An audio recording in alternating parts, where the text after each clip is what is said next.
सोमवार लोकसभा ऑपरेशन सिंदूर पर आलोचना समय असदुद्दीन ओवैसी कहते जे पाकिस्तान सबुबले आतंकवाद प्रसार करि आसिछि एवं आगकु मध्य करिवो आमकु एथिपई प्रस्तुत रहिबाकु पड़िबो।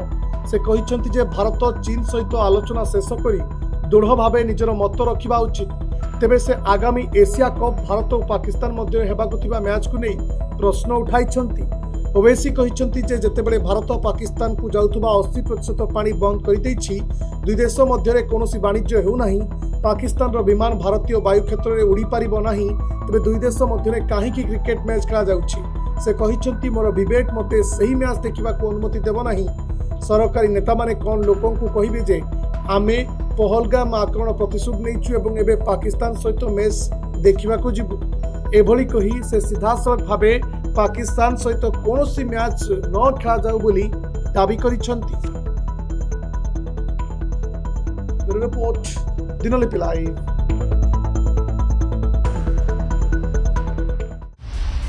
दिनलिपि लाइव को एबे ही लाइक शेयर सब्सक्राइब करंतु।